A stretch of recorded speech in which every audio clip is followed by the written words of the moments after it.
दीदी जी सां गॾु मुलाक़ात। दीदी जी सां बाबा पुछनि था विनाश जी टेट जो पतो आहे, कॾहिं विनाश थींदो? जल्दी विनाश चाहींदा आहियो? वह हा ऐं ना जी चाहना सां परे आहियो। विनाश जे बजाय स्थापना जे कार्य खे संपन्न ठाहिण में सभी ब्राह्मण हिकु ई दृढ़ संकल्प में स्थित थी वञो। विनाश जे बजाय स्थापना जे कार्य खे संपन्न ठाहिण में ये न सोचो विनाश कॾहिं थींदो, असांखे स्थापना करणी आहे। स्थापना जे कार्य खे संपन्न ठाहिण में सभी ब्राह्मण हिकु ई दृढ़ संकल्प में स्थित थी वञो त परिवर्तन थी वेंदो। जीअं विनाश जी डेट में सभी हिकमत थी विया आहियो न, वैसे कोई भी संपन्न ठहण जी विशेष ॻाल्हि लक्ष्य में रखते हुए ऐं डेट फिक्स करो। जे विनाश जी डेट में सभी हिकमत थी विया आहियो कि हाणे विनाश थियण ई खपे, उहे ई बाबा चवनि था कोई भी संपन्न ठहण जी विशेष ॻाल्हि में लक्ष्य रखते हुए उनजी डेट फिक्स करो कि थियणो ई आहे, तॾहिं संपन्न थी सघंदव। हाणे संगठित रूप में हिकु ई दृढ़ संकल्प परिवर्तन जो न कंदा आहियो। संगठित रूप में हिकु ई दृढ़ संकल्प परिवर्तन जो न कंदा आहियो, त परिवर्तन जो हिकु ई दृढ़ संकल्प करो सभु मिली करे। कोई कंदो आहे कोई न कंदो आहे, हिन करे वायुमंडल पावरफुल न ठहींदो आहे। बाबा चवनि था छो जी कोई चईंदो आहे परिवर्तन थिए, कोई कंदो आहे दृढ़ संकल्प, कोई न कंदो आहे, त हिन करे बाबा चवनि था वायुमंडल पावरफुल न थींदो आहे।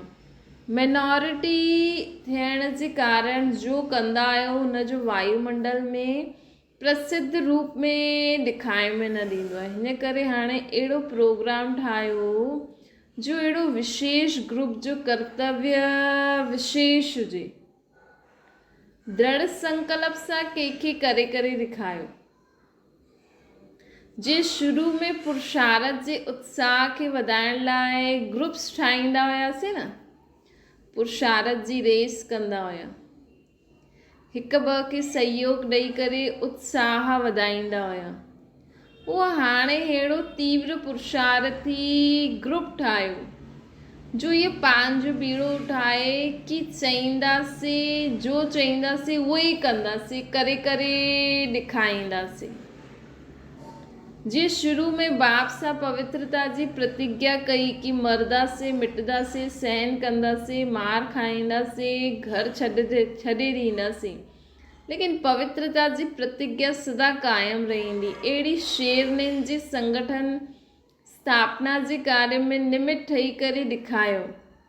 कुझु सोचियो न, कुझु ॾिठो ई न, करे ॾेखारियो न। उअं ई हाणे कहिड़ो ग्रुप ठाहिणो आहे जंहिंजो सभिनि जो हिकु ई संकल्प थिए कि हाणे सृष्टि खे परिवर्तन थियणो ई आहे। जो लक्ष्य रखियो आहे हुन लक्ष्य खे पूर्ण करण लाइ सहन कंदासीं, त्याग कंदासीं, बुरो भलो ॿुधंदासीं, परीक्षाउनि खे पास कंदासीं, लेकिन लक्ष्य खे प्राप्त करे ही छॾंदासीं। कहिड़ो लक्ष्य प्राप्त करणो आहे? परिवर्तन थी संपूर्ण बाप समान ठहींदासीं ही सही। अहिड़ो ग्रुप सैंपल ठहे तॾहिं हुननि खे बि ॿिया फॉलो करनि। जो आदि सो अंत, अहिड़ा मैदान में अचण वारा जो निंदा स्तुति मान अपमान सभिनि खे पार करण वारो हुजे, अहिड़ो ग्रुप ठाहिणो। जो निंदा स्तुति मान अपमान जय पराजय सभिनि खे पार करे सदा रेडी रहे कि बसि असां परिवर्तन थी आहियूं। कोई भी ॻाल्हि में ॿुधण व सहन करण कहिड़े भी प्रकार सां ये त करिणो ई हूंदो। केतिरो बि सुठो कंदो लेकिन सुठे खे ज़्यादा ॿुधणो सहन करिणो पवंदो आहे। लेकिन असांजी जेकी धारणा आहिनि उहा में असां हल्का न थियूं। बाबा चवनि था कोई बि ॻाल्हि में ॿुधणु सहन करणु त पवंदो ई आहे, इहे त करिणो ई हूंदो, चाहे केतिरो बि सुठो करो, माण्हू सुठे खे बुरो चईंदा ई आहिनि, इहे त सहन करिणो ई पवंदो न। अहिड़ी सहन शक्ति वारो ग्रुप खपे बाबा खे, अहिड़ी सहन शक्ति वारो ग्रुप खपे बाबा खे। जो शुरू में पवित्रता जी व्रत वारो ग्रुप मैदान में आयो त स्थापना थी, उहे ई हाणे इहे ग्रुप मैदान में अचे तॾहिं समाप्ति थींदी। हाणे असांखे कहिड़ो ग्रुप, बाबा चवनि था कहिड़ो ग्रुप साम्हूं अचे जो निंदा स्तुति मान अपमान जय पराजय सभु कुझु सहन करे सघे, सभु कुझु सहन कंदे हुए सदा बाप समान स्थिति में स्थित थियण वारो ग्रुप खपे। अहिड़ो ग्रुप नज़र ईंदो आहे जीअं बाबा चवनि था, जीअं इहे पार्लियामेंट ठाहींदा आहिनि, इहे पोइ संपन्न ठहिण जी पार्लियामेंट थी वई। नई दुनिया नयो जीवन ठाहिण जो विधान ठाहिण वारी विधान सभा। हाणे ॾिसंदासीं कहिड़ो ग्रुप ठाहींदा, विदेशी बि अहिड़ो ई ग्रुप ठाहींदा आहिनि न, ठाहिणो आहे न विदेशियुनि खे बि। सचा ब्राह्मण ठही करे ॾेखारिणो आहे, मधुबन सां छा ठही करे वेंदव, जातां खां आया आहियो हुते पहुचंदे ई सभी सम्झनि की इहे त जीअं अवतार अवतरित थी वियो आहे। इहे जॾहिं हिकु अवतार दुनिया में क्रांति लाए सघंदो आहे त एतिरा सभी अवतार जॾहिं उतरंदा त केतिरी वॾी क्रांति ईंदी न। विश्व में क्रांति लाइण वारा अवतार आयो, ईअं सम्झंदे हुए कार्य करिणो आहे। बाबा चवनि था अच्छा हिन ग्रुप खे कहिड़ो ग्रुप चईंदासीं, बाप दादा हिन ग्रुप खे मैसेंजर ग्रुप ॾिसनि था। हिकु हिकु अनेक आत्माउनि खे बाप जो संदेश ॾियण वारा मैसेंजर ग्रुप, ईअं पंहिंजे खे सम्झंदा आहियो। हाणे ॾिसंदासीं कि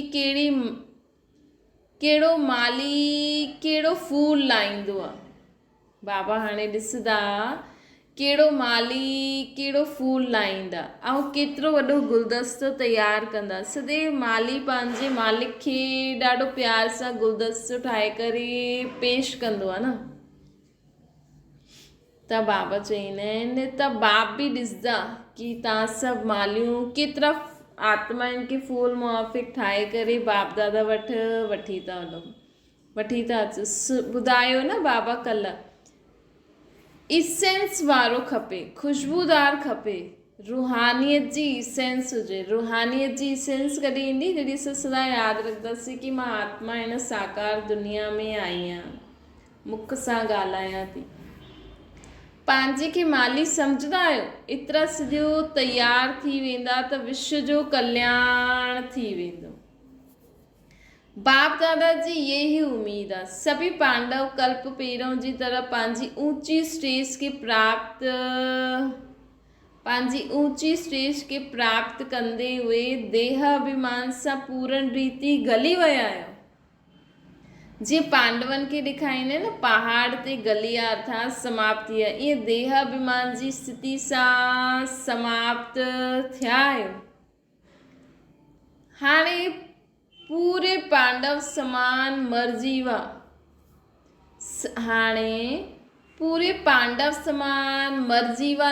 न ठहिया आहियो अञा ताईं।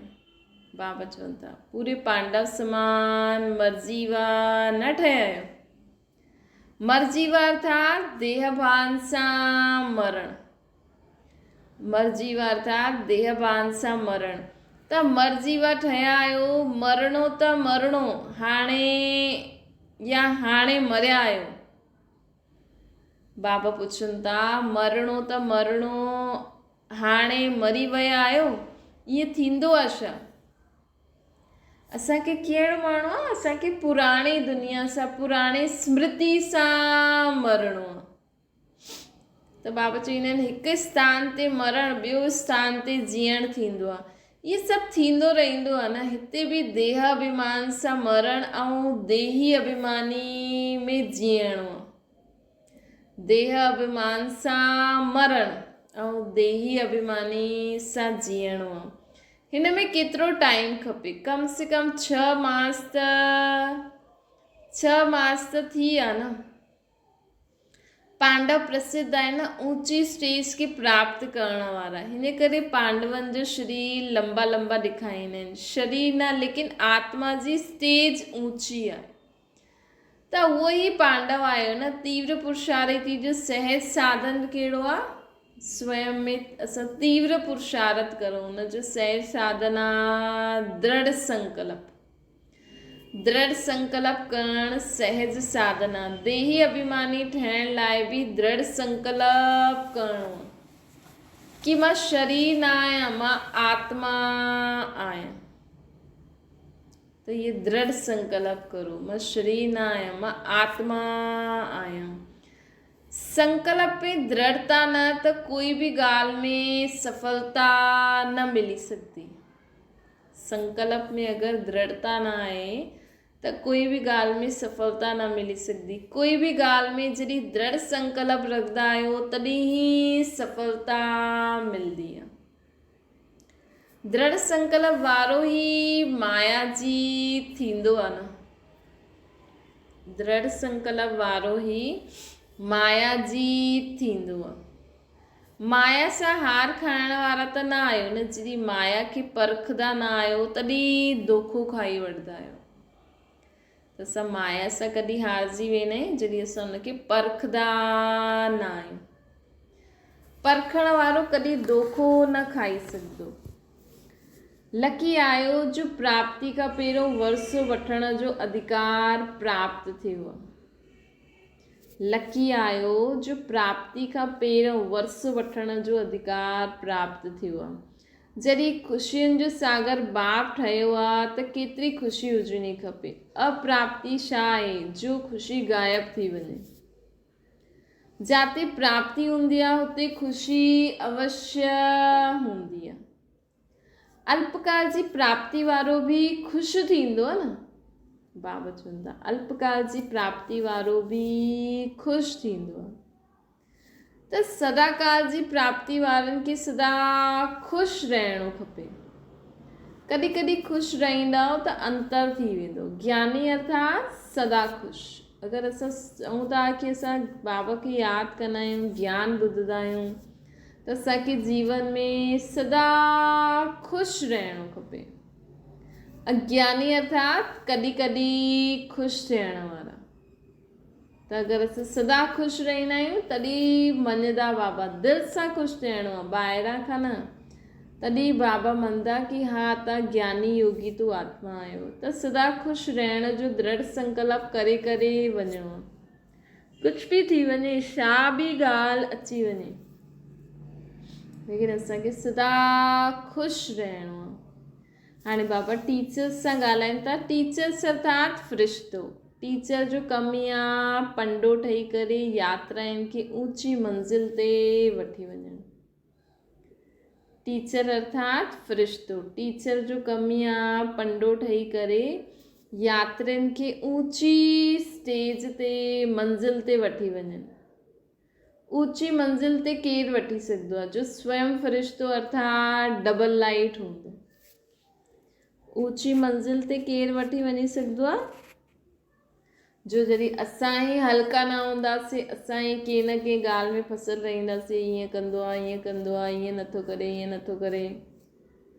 त जॾहिं असां ई ऊंची मंज़िल ते न पहुची सघंदा आहियूं त ॿियनि खे छा पहुचाईंदासीं?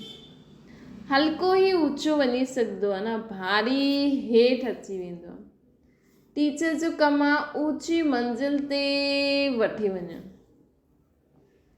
टीचर जो कमु आहे ऊंची अर्थात ये नंढी नंढी ॻाल्हियुनि खां हिकदमि पंहिंजी बुद्धि खे जंप बाबा वटि वठी वञणु।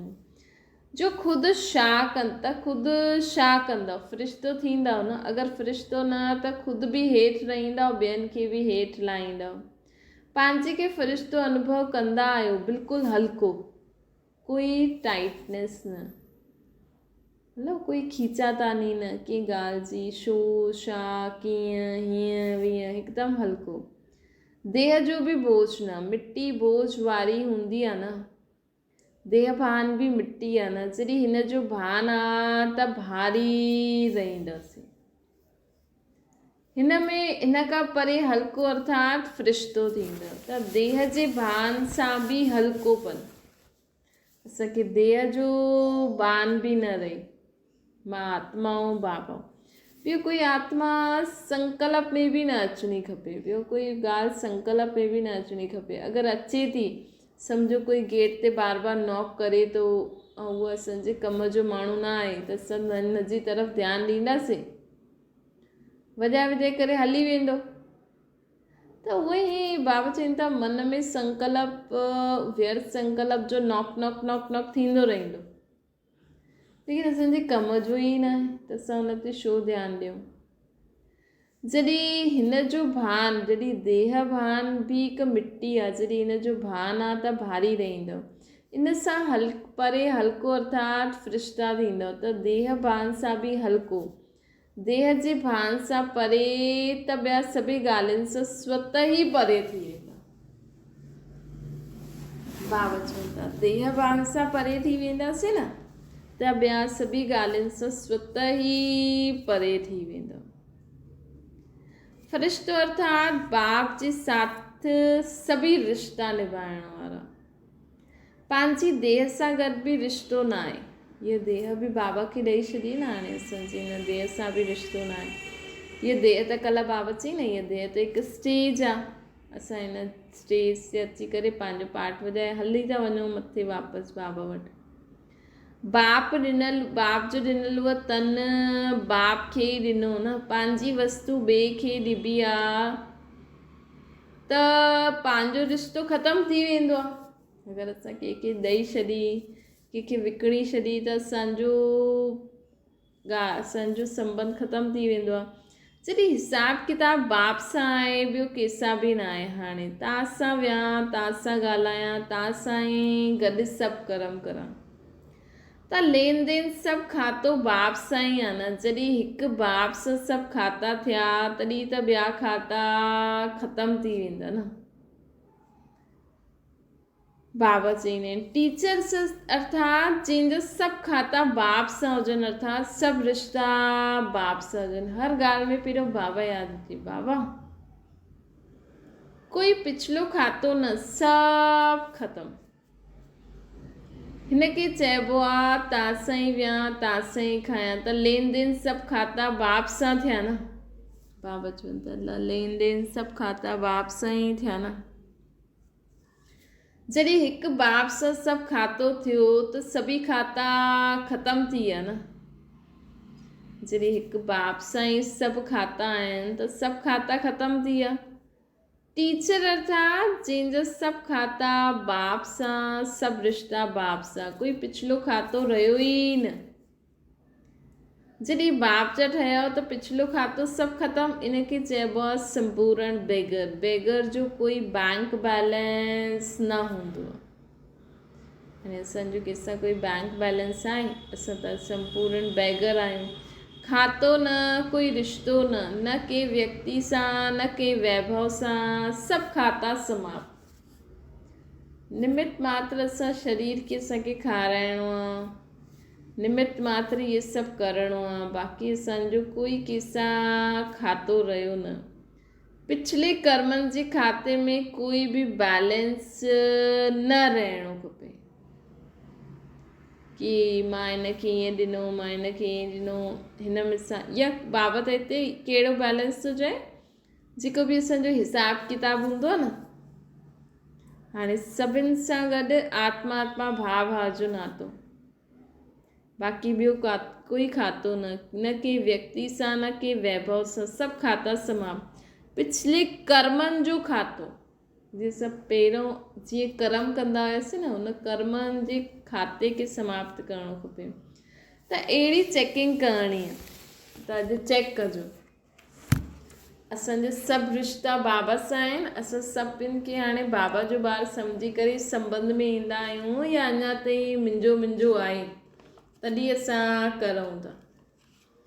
अहिड़ी चेकिंग करणी आहे। ईअं कई हूंदा आहिनि जो मरण खां पोइ कोई सड़ो उहो खातो रहिजी वेंदो आहे त पुठियां वारनि खे तंग कंदो आहे, त चेक करो सभु खाता समाप्त थी विया, स्वभाव संस्कार संबंध संपर्क सभु ॻाल्हियूं सभु रिश्ता सभु ख़तमु,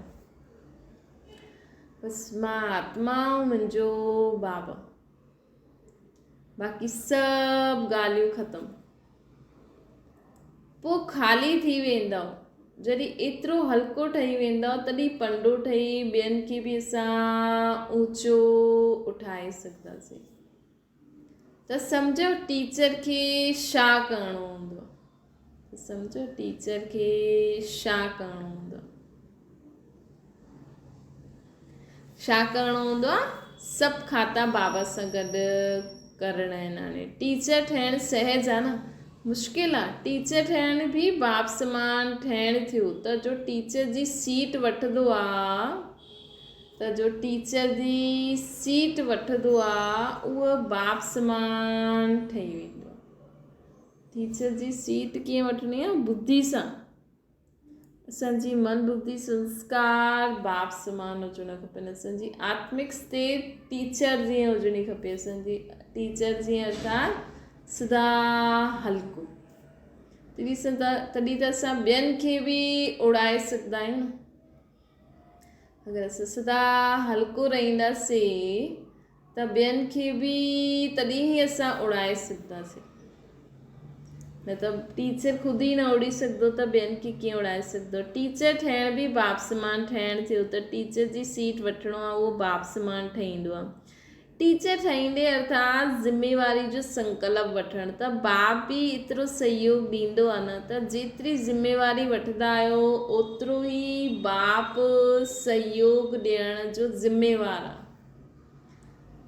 असां सेवा जी के जेतिरी ज़िम्मेदारी वठंदा वेंदव ओतिरो ईअं न सम्झो असांखे कमु करिणो पवंदो, ओतिरो असांजो बाबा सां कनेक्शन सुठो थींदो वेंदो। पोइ बाबा असांखां हर कार्य कराईंदा आहिनि। त जेतिरो ज़िम्मेवारी वठंदा आहियो ओतिरो ई बाप सहयोगी ठहिण जो ज़िम्मेवार आहे। जॾहिं बाप ज़िम्मेवार वठी वठे त मुश्किल थियो या सहज, जॾहिं बाप खे ज़िम्मेवारी ॾेई छॾी त स्वयं न उठाइणी खपे न। पोइ त बाबा जी ज़िम्मेवारी आहे। बाबा ॼाणे, असांखे सिर्फ़ु बाबा खे यादि करिणो आहे। बाबा पोइ असांखां जो कर्म कराईंदो उहो वाह। त बाबा चवनि था कईअनि खे न बोझ उठाइण जी आदत हूंदी आहे, केतिरो बि चओ त बि उठाईंदो रहंदो आहे। ईअं न थी वञे, ईअं न थी वञे, ईअं व्यर्थ जो बोझ आहे। बोझ बाप जे मथां छॾे ॾियो।